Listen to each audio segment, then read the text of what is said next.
Hey everyone, it's me তুষার খান। আজকে আমি আছি আমাদের এলিমিনেশন রাউন্ডে। আমি যে ক্যারেক্টারটা প্লে করেছি পারফেক্ট কিনা জানি না, তবে আমি আমার বেস্ট দেওয়ার ট্রাই করেছি। তবে হ্যাঁ, আমার মনে হয়েছে যে আমি ঠিকঠাক করেছি। ইনশাল্লাহ দেখা যাক কী হয়। অন্য কোনো রোল আসলে যে রোলই পাই না কেন, যারা আর্টিস্ট থাকে তারা সবসময় তাদের বেস্ট দেওয়ার ট্রাই করে। আমি হয়তো বেস্টটাই দিতাম।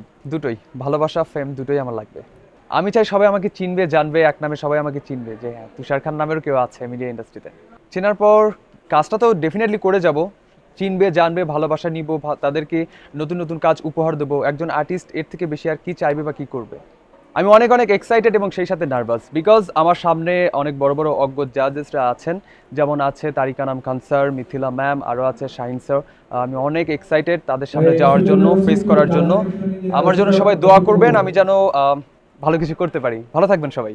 এবার মঞ্চে আসছে গাইবান্ধা থেকে তুষার খান। হ্যালো জাজেস, আসসালামু আলাইকুম। ওয়ালাইকুম আসসালাম। কেমন আছেন? খুব ভালো আছি, আপনি কেমন আছেন? আলহামদুলিল্লাহ। আমরা একটু আপনার পারফরমেন্সটা আগে দেখে আসি, তারপরে দেখব আপনি আর কি কি পারেন। সাবধানে বস।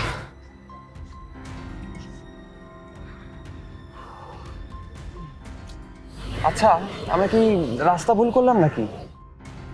কেন, কি হইছে? আশেপাশে কাউকে দেখতে পাচ্ছি না। আরে খটখটা দুপুরে কে তোমার জন্য রাস্তায় বসে থাকবে?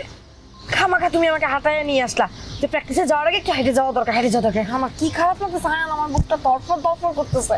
সেটা যে দরকার এটা তুমি বুঝতে পারছো নিশ্চয়ই। দেখো তুমি কেমন করে হাঁপাচ্ছ। যদিও কথাটা ঠিকই কইছো, কিন্তু আয়ান আমার মনে হয় আমার শরীরে কোনো একটা অসুখ বাঁধছে। আমি তো গ্রামের মাইয়া, আমার তো এত অল্পতেই খারাপ লাগার কিছু নাই। কি সব যাতা বলছো তুমি মনি? না না আয়ান, আমি ঠিকই কইতেছি। সেদিনই রাত্রেবেলা স্বপ্নে চাচি আসছে। চাচি আমারে মাথায় পট্টি দিয়ে দিতেছে, আমার সারাটা শরীর জ্বরে পুইরা দিতেছে। আর চাচি বলতেছে মাথার কাছে নিজের শরীরটার দিকে একটু খেয়াল রাখিস। মনি শোনো, এখন তো তুমি বলবাই যে স্বপ্নের সাথে বাস্তবে কোনো মিল নাই, এগুলো সব কুসংস্কার। কিন্তু আমার না স্বপ্নের সাথে বাস্তব জীবন মিলা যায়। যেমন যেমন আমি স্বপ্নে দেখছিলাম তোমার সাথে আমার বিয়ে হইব। গাজী গ্যাস স্টোভ, রান্নায় আনে শিল্পের ছোঁয়া। ঠিক তেমনটাই ঘটে গেছে না, বলো তাহলে কি মিললো না?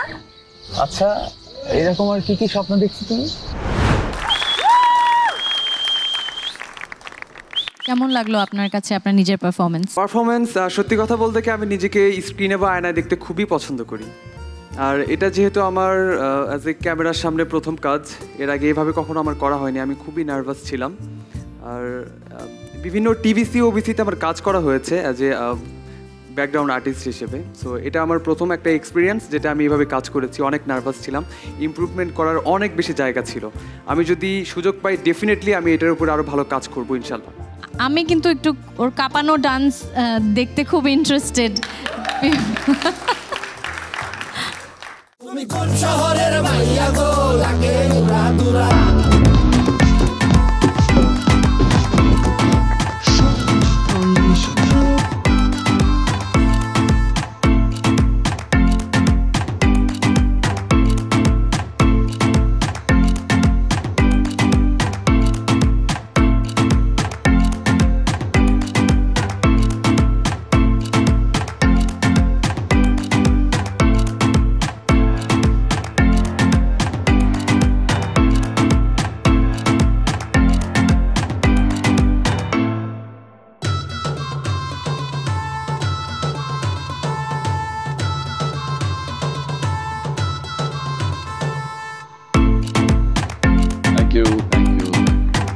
Thank you.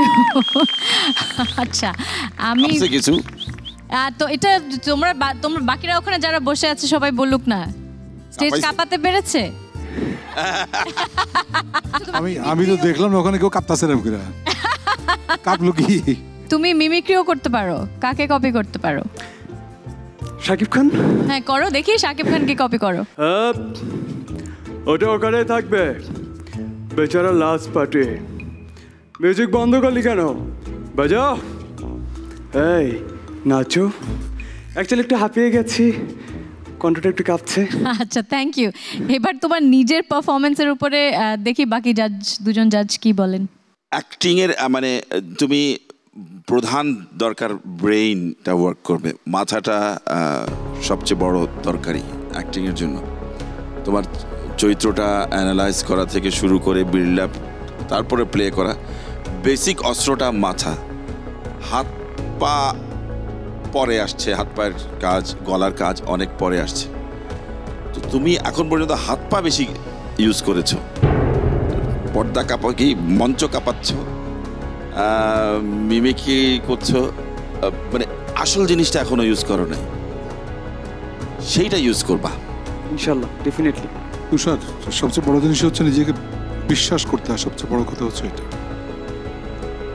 আমার দেখে যা মনে হচ্ছে তাই আপনি অ্যাকসেপ্ট করতে পারেন, নাও করতে পারেন। আপনি যখন প্রথম বসছেন একটা গেঞ্জি টান দিয়ে এরকম করে, কোথাও দের ইজ এ ব্লকেজ, আপনার শরীরের মধ্যে মাথার মধ্যে একটা ব্লকেজ আছে, যার ফলে আপনার বসতে গিয়ে একটা গেঞ্জি টান দিতে হলো। আপনি তাকান কিন্তু আপনি দেখেন না, you look, you don't see. বুঝতে পারছি আপনি যে আপনার এই জিনিসটা, ইভেন আপনি যে ডান্সটা করলেন সেই ডান্স পেন্সের মধ্যে কিন্তু আপনার আই লিড সবসময় নিচের দিকে, আপনি আই টু আই দর্শকের দিকে কমিউনিকেট করেন না। তো আমার মনে হয় you have lot of time to improve and work on your acting skill basically. Figure ভালো, আপনার রিদম সেন্স ভালো, কিন্তু এগুলো নিয়ে আপনাকে ওয়ার্কআউট করতে হবে অনেক বেশি। তা না হলে যে প্ল্যাটফর্মেতে খোঁজা হচ্ছে সেই প্ল্যাটফর্মে আসলে খুব মুশকিল। ঠিক আছে, তারপর আমরা চিন্তা করে দেখি একটু।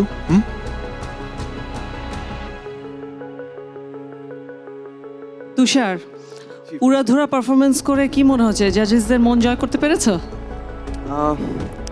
ইনশাল্লাহ, দেখা যাক কি হয়। ইনশাল্লাহ। ভয় লাগছে না? ভয় হয়তো সবারই করে একটু একটু।